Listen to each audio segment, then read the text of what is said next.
яке аз бостоншиноси маъруф Исматулло Раҳматуллоев ба синни муборакӣ 80 расид.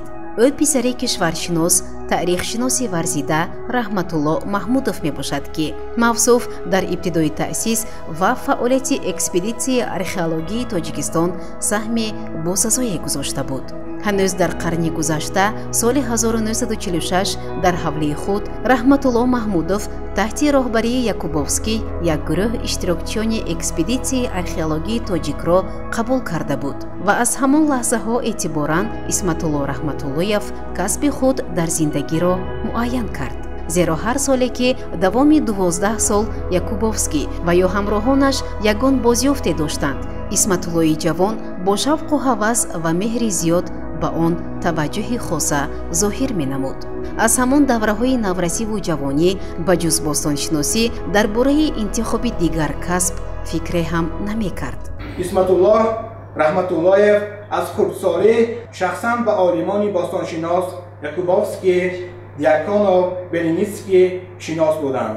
раҳматуллоев Исматулло ҷавонӣ ба ҷуз бостоншиносӣ ҳатто дар бораи касби дигар фикр ҳам намекарданд. раҳматуллоев Исматулло мутахассисе ки дар шаҳри Панҷакен кофтуковҳои мунтазам ба ҷо оварданд ва ин имкон дод то оид ба таърихи мамлакатҳои истиқоматҳои шаҳри Сур дар асрҳои 7-8 асари илмӣ интишор намоянд.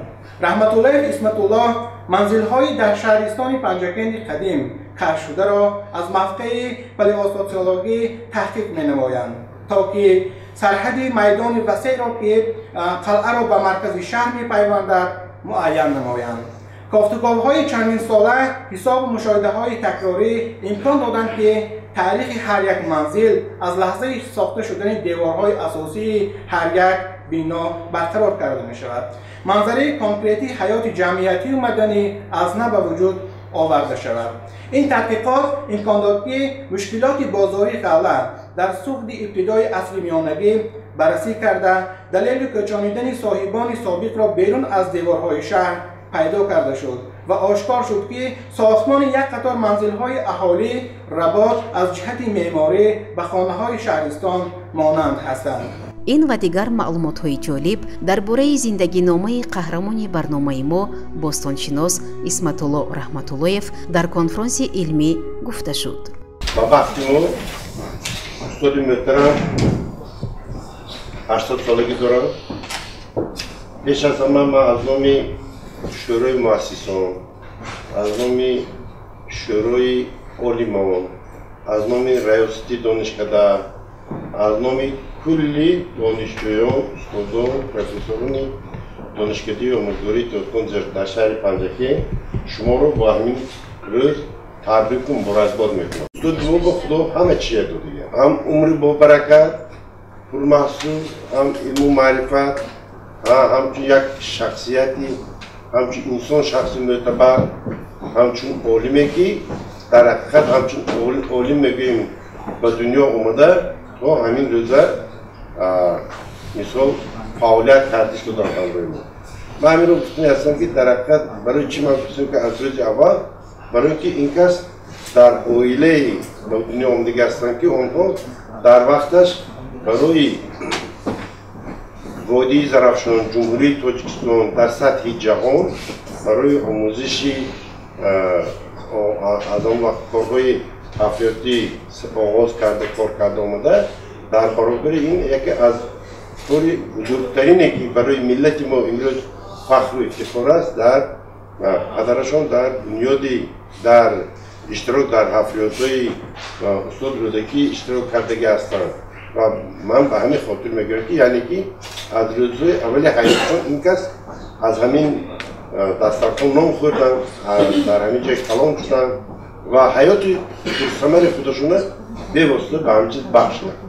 устод дар ҳафриётҳои шаҳри бостонии Панҷакен пурмаҳсул кор кард ва дар баробари ин тавонистанд ки як идда шогирдони хеле зиёдро ба воя расонанд ва ба ин кор дар ҳақиқат баъди ба вуҷуд омадани донишгоҳи озоди Тоҷикистон дар ҳамон вақт доктори илмҳои бостоншиносӣ, таърих устод Абдуллоҷон Исоқов در دانشکده ما کار میکردن ما همکاری میکردیم و به واسطه از روزی با وجود آمدنی دانشکده تا امروز ما توانستیم که بر استفاده همکاری کنیم و به واسطه در حفریت‌های وادی زرافشان جمهوری تاجیکستان ولی همه عالمانی که در اینجا باستانشناسی که امروز در مهمانی ما هستند با دستگیری همدیگر همه ما توانستیم که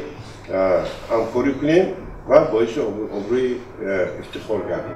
исматулло раҳматуллоев хатмкунандаи мактаби миёнаи умумии рақами 1 ба номи Сталин имрӯза Икромов буда аз соли 1964 то соли 1968 дар факултаи таърихи донишкадаи педагогии Душанбе ба номи Шевченко таҳсил кардааст. пас аз хатми донишкада ӯ ба осорхонаи кишваршиносии ҷумҳуриявии ба номи Абу Абдуллои Рӯдакӣ дар шаҳри Панҷакент ба ҳайси ходими илмии шӯъбаи бостоншиносӣ ба кор фиристода шуд. соли 1969 ба вазифаи мудири шӯъбаи археологии осорхонаи номбурда таъин карда шуд.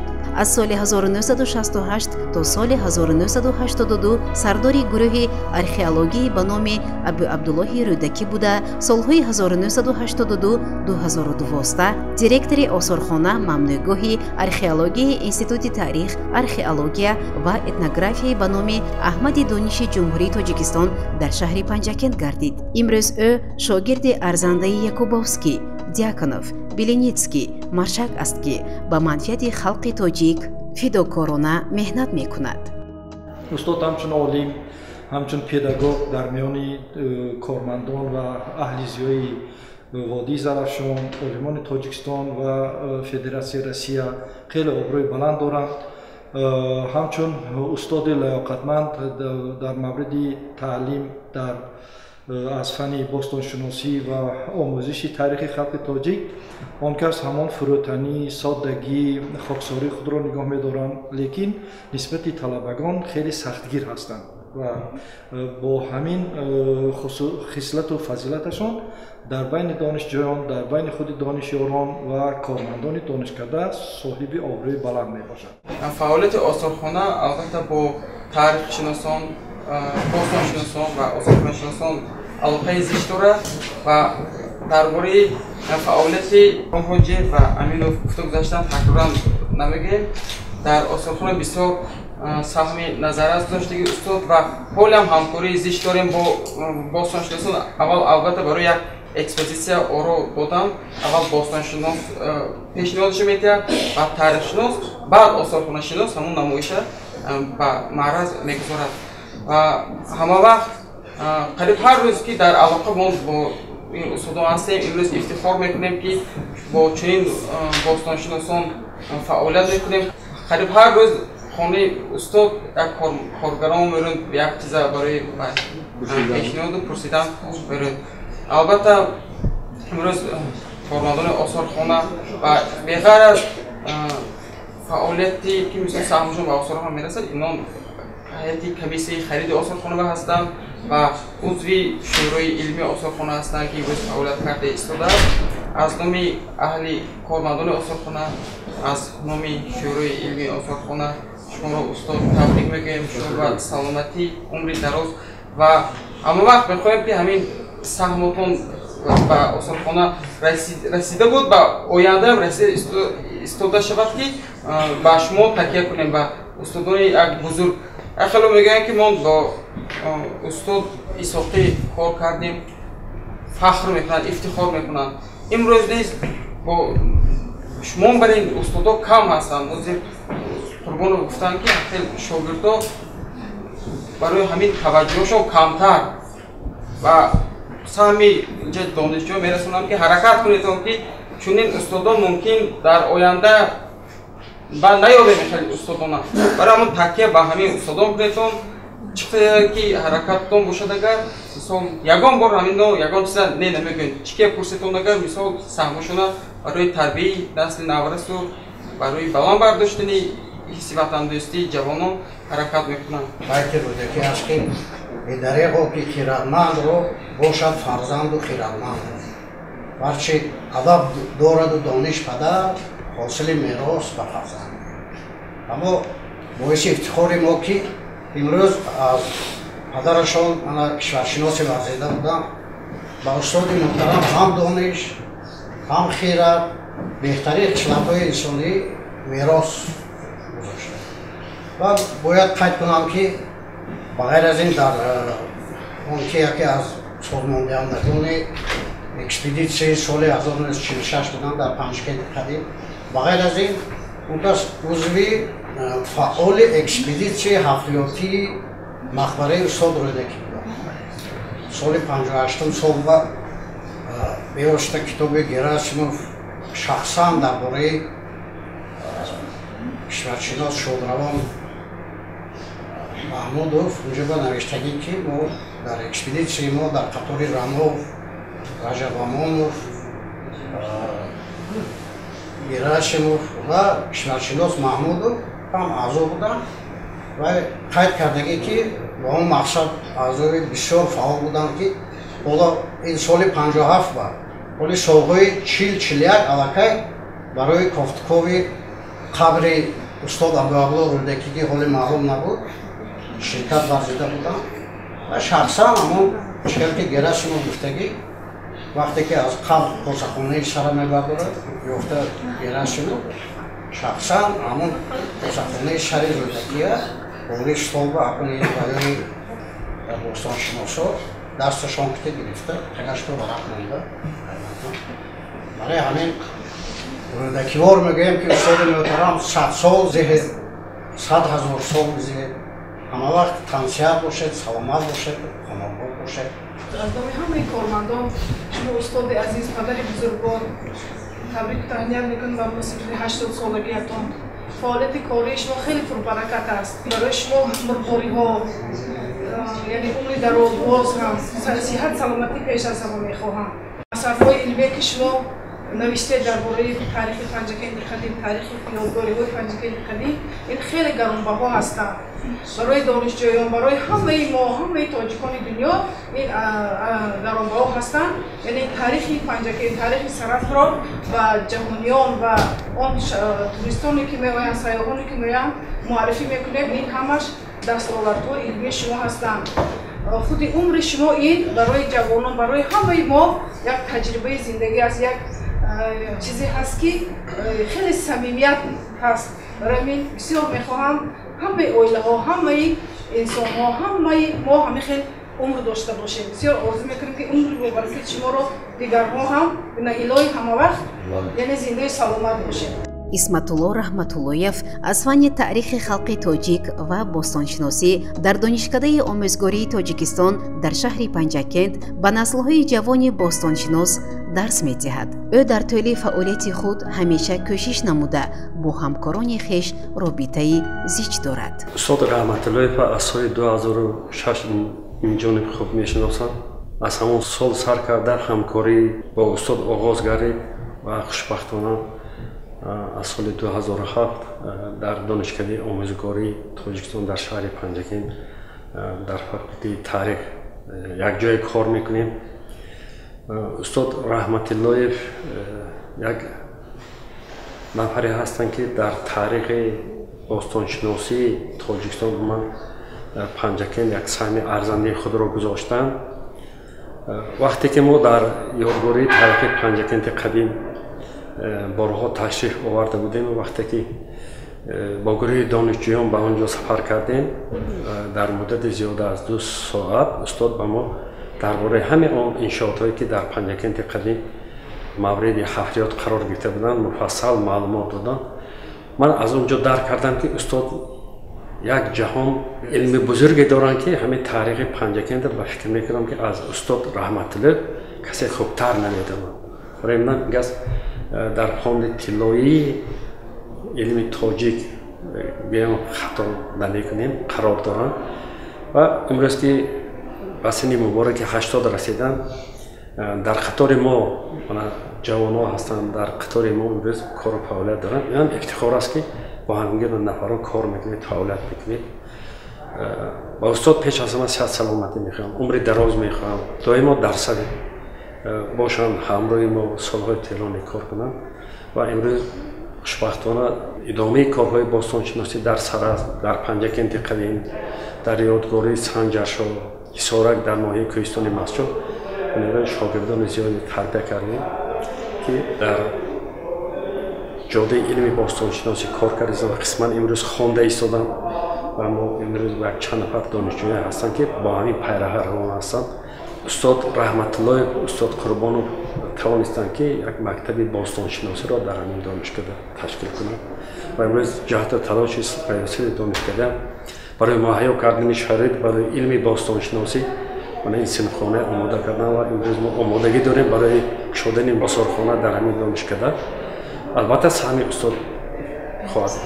Банда бо амри қаблӣ соли 83 ба сифати вабради калон ба пойгоҳи бостоншиносии Панҷакент бо даъвати устоди ислоҳӣ ба кор омадам ва аз ҳамун сол то имрӯз ҳам қадаму ҳам фикру ҳам андешаи устоди хиш ҳастем ва дар худ дар ёд дорам ҳамун солҳои 83 мамнӯъгоҳи таърихии фарҳангии Панҷакент Қадим таъсис ёфта буд ва устод Абдуллоҳ Исоқов хизматҳо, ҷасурӣ, чолокӣ, кордонӣ и устод Раҳматуллоевро ба инобат гирифта он касро ба сифати директори мамнӯъгоҳи таърихии фарҳангии Панҷакент таъин карданд. Бо роҳбарии устод бори аввал дар ҳудуди 13 гектор сертификати ҳуқуқи истифодабари замин гирифта шуд. дар шафати мамнӯъгоҳ осорхонаи барҳавои саҳроӣ сохта шуд, ки дар ин кор кӯмаку ёрдами раиси комиҷроии он вақта устод Абдусаттор Ҷавонов хеле калон аст ва бо роҳбарии устод Раҳматуллоев дар шафати инҷо осорхона то имрӯз арзи ҳастӣ дорад сохта шуд ва ҳамун солҳои 80 чизе ки Акушров қайд карданд дар якчанд объектҳои ёдгории Панҷакенти Қадим корҳои тармим аз барқарорӣ бо роҳбарии устод Раҳматуллоев гузарода шуд. ҳамаи ин шаҳодат медиҳад, ки Аки Исматуллоҳ устоди мо умри бобарди хешро, ки аз кӯдакӣ чиқел қайд карданд дар соҳаи бостоншиносӣ кор мекунанд, то имрӯз беҳуда сарф накарданд. ба наздикӣ ҳам зимни роҳбарии устод Раҳматуллоев, ки бо сафорати Амрико як маблағи муайян ҷудо кард барои корҳои аз навбарқароркунӣ, беҳтарин корҳо аз тарафи Аки Исматуллоҳ ба сомон дода шуданд. аз имрӯз мо гуфта метавонем, ки соли 2014 масоҳати умумии сертификати ҳуқуқбарии замини Панҷакенти Қадим ба 47 гектар расонда шуд. 2014 дар Сараз дар маҷмӯъ 48 гектар саразм 47 то инҷо қариб дар ихтиёри пойгоҳи бостоншиносии Панҷакенту Саразми Қадим 98 гектар замин соҳиби сертификат гардидааст, ки ҳамтои худро дар Осиёи марказӣ надорад. дар ин кор хизматҳои устоди мо Аки Исматуллоҳ хеле калон аст. барои устоди хеш солҳои минбаъда ковишҳои нави бостоншиносӣ, китобҳо, асарҳои нав орзумандам. исматуллоҳ Раҳматуллоев умри худро беҳуда нагузаронидааст, чун дар ҷодаи пешакардааш бо донишу заковати баландаш шогирдони зиёдеро ба камол расонидааст. агар ташкилшавии экспедитсияи Панҷакентро гирем, ҳисоб меравад, ки аз соли 47 якумаш 75 солагии ташкилшавии экспедитсия. баъд 5 нафар аз бостоншиносоне, ки дар худи Панҷакент ҳам дар водии Зарафшон кор карданд, устод Юсуфшоҳ Ёқубов, ки дар водии Зарафшон дар худи Панҷакент кор карданд, 85 сола мешаванд ҳамин сол. устод Исматуллоҳ Раҳматуллоев 80 солагӣ доранд. баъдан яке аз бостоншиносоне, ки дар Панҷакент тамоми умр кор карда буданд, 75 сола шуданд. Даврон Абдуллоев, он кас дар Санкт-Петербург кор мекунанд то ҳол. баъдан Абдурауф Раззоқов ва Шарофиддин Қурбонов 65 сола. ин якчанд ҷашн дар ҳамин сол рост омадааст. устод бисёр одами сипосгузоранд барои бостоншинос шудани ин кас. албатта ки аввал падарашон ва ташкилшавии ҳамин экспедитсия таъсир кардааст ва ин кас ба ман гуфтанд ки аввалин устодашон киро меҳисобед? Гуфтам, ман ҳамеша савол додам. ин кас гуфтанд ки ман аввалин устодам Абдуллоҷон Исоқовро меҳисобам. Зеро вақте ки устод дар донишгоҳи педагогии шаҳри Душанбе таҳсил мекардам, ҳамроҳи Абдуллоҷон Исоқов дар кӯҳандизи шаҳри Панҷакент қадима ҳафриёд мегузаронда, ин кас ҳамроҳи ҳамон кас кор мекардам ва Абдуллоҷон Исоқов даъват мекунанд аз ректорати ҳамон давра донишгоҳи педагогии ба номи Тарас Григорьевич Шевченко ки то устод Раҳматуллоевро барои кор ба баъзе археологии шаҳри Панҷакент равона кунанд ва ҳамин тавр ҳам мешавад ва соли 68 пас аз хатми донишгоҳ устодро барои кор ба баъзе археологии Панҷакент равона мекунанд ва муддате дар баъза кор карда бо маслиҳати Абдуллоҷон Исоқов ба музеи ба номи Абу Абдуллоҳ Рӯдакӣ ба кор мераванд ва дигар шахсе ки барои корҳои устод таъсир расондааст, ин директори ҳамонвақтаи осорхонаи ба номи Абу Абдуллоҳ Рӯдакӣ Боимуродов ҳастанд.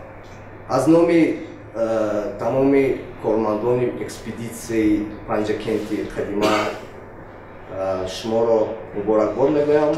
бигзор ҳамонвақтатон сиҳат бошад ва барои корҳои ояндаи илмиятон бурдбориҳои нав ба нав орзумандам. агар садсола гардам ҳам фаромӯшаш нахоҳам кард ҳамон шахси азизеро ки равшан пеши роҳам кард.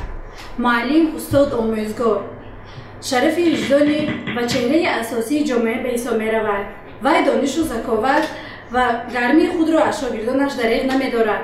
шумо низ аз зумраи чунин омӯзгороне мебошед ки тамоми умри хешро сарфи шогирдони худ гардонидед ва бо меҳру самимияти худ ба дили ҳамагон роҳ ёфта падари маънавии мо гардидед. шуморо бо мавлуди хуҷасатон табрик гуфта бароятон тани сиҳат, саломатӣ ва умри пурбодро таманно дорам. аз лаҳзае ки ба донишгоҳи омӯзиши Тоҷикистон қадам диҳодем, устод Раҳматуллоев ва дигар устодоён низ ба мо сабақ медиҳанд.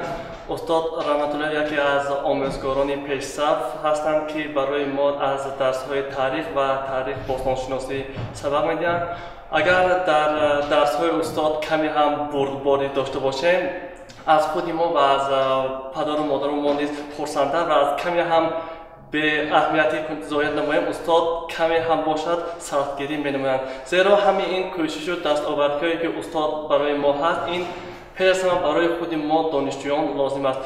мо низ ҷавонон аз заҳматҳои устод бесамар намонда аз пайи гуфти устодҳо мешавем ва бар оянда ҳамчун кадрҳои содиқ барои халқоватин хизмат мекунем ки яке аз мисоли ин худи устод Раҳматуллоев шуда метавонанд. бар устод Раҳматуллоев барои мо ҳамчун як намунаи ибрат мебошанд ки чӣ тавре ки мегӯянд ба шогирди ҳар он кас шод гардад расад рӯзе ки худ устод кард. бояд гуфт ки Исматулло Раҳматуллоев номзади илмҳои таърих, муҳаққиқи динамика ва принсипҳои сохтмони шаҳракӣ суғди ибтидои асрҳои миёна буда муаллифи мақолаву асарҳои илмӣ мебошад. китоби он касро Панҷакенти қадимро ман ба забони тоҷикӣ тарҷима кардам ва бо теъдоди хеле зиёд ҳам ба забони русӣ, англисӣ ва тоҷикӣ чоп шудааст ва имрӯз як ҳамчун шиносномаи таърихи халқи тоҷик хизмат мекунад, чунки мо онро ба меҳмонон, ба сайёҳони хориҷӣ, ба олимоне ки ба донишкада меоянд ҳатман ҳадя менамоем. устодро ман бо ҷашни 80-солагиашон табрик мегӯям ва бошад ки он кас умри зиёд дида боз фаъолияти илмии худро давом диҳанду барои муаррифии таърихи халқи тоҷик хизмат кунанд. зиндагии ин гуна шахсиятҳои барҷастаи миллат боиси омӯзишу таҳқиқ буда корнамоиву хизматҳои шоёнашон арзандаи таҳсину офарин аст. зеро заҳмати шабонарӯзиашон баҳри муаррифии таърихи пурғановати миллати мо ба со назаррас аст.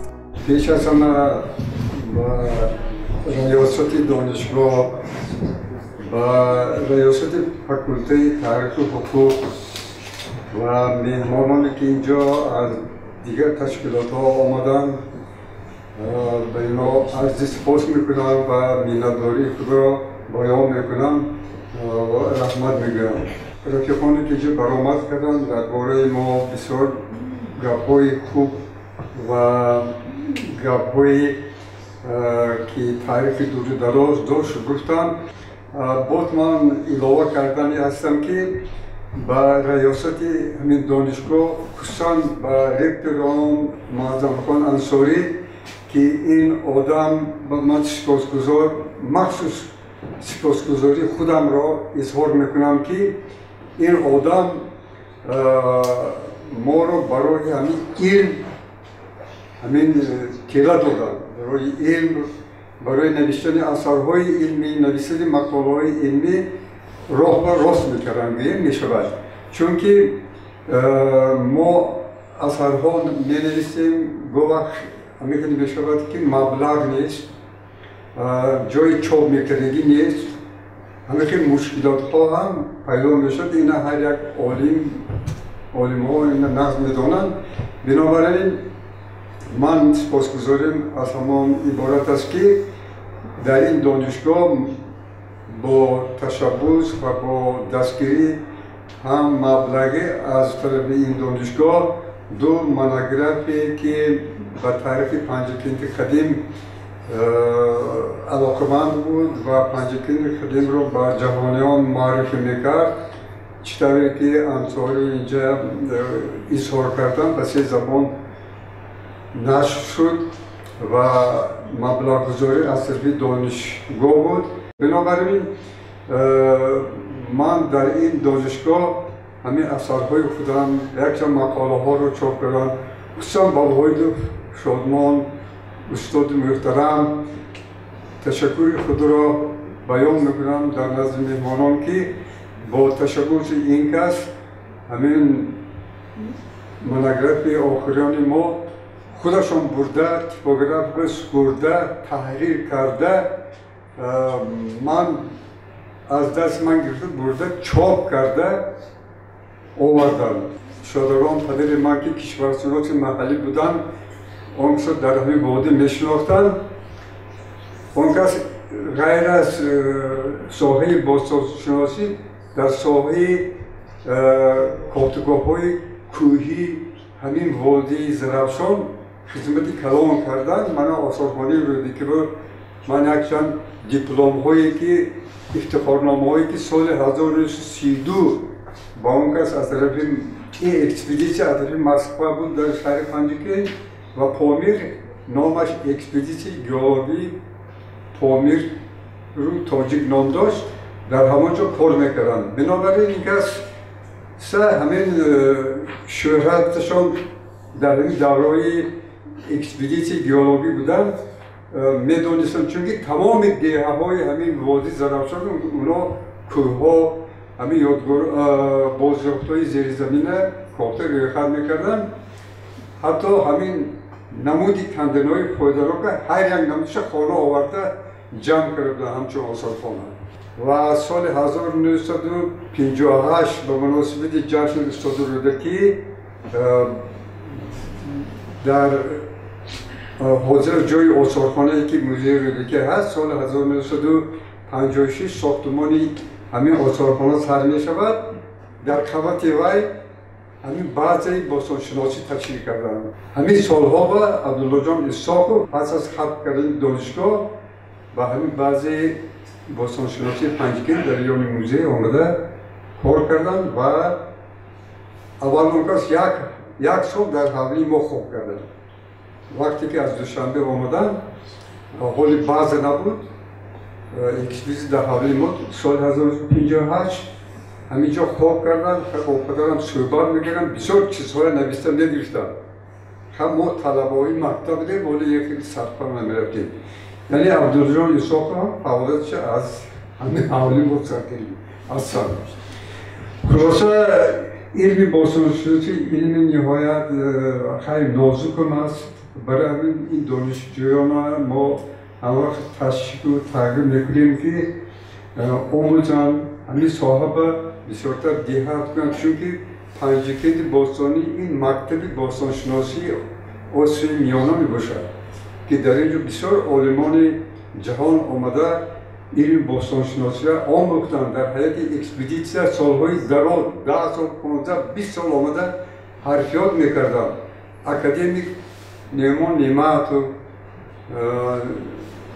عبدالحمید جلیل و اکادمیک یوسفشاه یعقوب و همین اکادمیک ها در همین پنجکند آمده در حرکات پنجکند قدیم اشتراک کردند. عبدالله جان یوسف خیلی این کس راهی خود به خود همچون کارگر آمده بودند. برای همین شما صحت سلامتی و برای تشریف آمدن هزارها منتدار هستم که آمدید اشتراک کردید و برای شما هم صحت سلامتی برای هر یکتان عمر دراز و در کارهای حلازتان بود و براره‌های آرزو میکنم.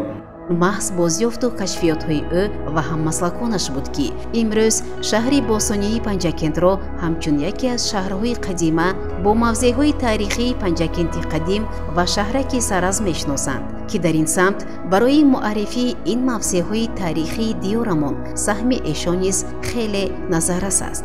باشد که باستانشناس اسمت‌الله رحمت‌الله‌یف 100 سالها عمر ببیند و برای باز هم بیشتر دریافتن یادگاری‌ها و موضع‌های نو تاریخی ملت عزیزمان حصه خود را گذارد. از روی مأخذهای تاریخی این یکی از آن پایستون‌هایی میباشد که در استخوان‌های تاریخ و مدنیت شهر پنجکند واقع در شهرک قدیمه پنجکند سال 1994 بنیاد شده است و تاریخ خیلی قدیمه دارد. از روی نقل خادم علمی این استخوانه نامزد علم‌های تاریخ محترم رحمت‌الله‌یف این استخوانه توانست در مدت خیلی کوتاه برای هم عالمان محققان و هم سیاحان خارجی ده‌ها نامگوی مدرک‌ها، نگاره‌ها و یادگاری‌های تاریخی را از شهرک قدیمه پنجکند معرفی سازد. درباره تاریخ بنیاد این استخوانه مسئول آن خادم کلان علمی و نامزد علم‌های تاریخ اسمت‌الله رحمت‌الله‌یف با ما چنین اطلاع داد. استخوانه تاریخ و مدنیت پنجکند قدیم اساساً سال 1994 همچون استخوانه دری خود را برای تماشابینان گشاد. لیکن برای بنیاد کردن این استخوانه کمک رئیس کمیته همون دوره پنجکند جبار عبدالستار نهایت کلام میباشد، چونکه این معماری که در این استخوانه بنیاد شده است و در قسم مرکزی شهر بود و برای ساختن امارات‌های بلندقوته این امارات را از آنجا برداشتند و اون اسباب و انجام‌هایی که مثال ستون‌ها، بول‌ها، درش و همیش را ما جمع کرده آورده اینجا از نو برقرار کردیم. او تاکید نمود که توسط این استخوانه ما توانستیم برای محققان، عالمان، سیاحان خارجی و داخلی ده‌ها نامگوی مدرک‌ها، نگاره‌ها و بازیافت‌های شهرک قدیمه پنجکند را پیشنهاد نماییم. پنجکند قدیم که ابیکت سیاحان داخلی و خارجی هست، ما نه تنها خود شهر پنجکند قدیم و حرفیات او را نشان میدیم، بلکه اون بازیافت‌هایی که ما از آنجا میکنیم باید که به سیاحان مهمانان نشان دهیم. با همین مقصد ما این آثارخانه را بنیاد کردیم و آن اکسپونات هایی که اینجا گذاشته شدن همه اونها از همین پنجکند قدیم بازیافت شدن و برای مهمانان برای از نزدیک شناس شدن و یک تصورات اصلی پیدا کردن و مرز تماشا گذاشته، چون که آنها این چیزها را بینن بعد تصورات میکنن که این شهر در چگونه تاریخ داشته است، در اینجا کیها زندگانی میکردن، کدام هنرها بوده است، چگونه معماری بوده است و برای چی این گونه اینقدر این پنجکن قدیم شهرت قدیمه در جهان داشت و یک چند اثرهای علمی در این باره نوشتن و اینچنین عالمان جهان در اینجا آمده حرفیات کردند. در خاتمه صحبت اسمت الله رحمت اللهیف تاکید کرد که واقعا تجلیل 5500 سالگی سرزم باستان برای مردم پنجکین افتخاری بزرگ است و من امید میکنم گفت او پس از تجلیل این سنه فرخنده ما باید تا عرفه 30 سالگرد استقلالیت دولتی جمهوری تاجیکستان جهت تعمیر و آبادانی دهها یادگاری‌های تاریخی و فرهنگی دیارمان سهم خویش را گذاریم. گزارش عباس همراه‌زاده، خیام جورایف از آثارخانه تاریخ و مدنیت شهری پنجکین.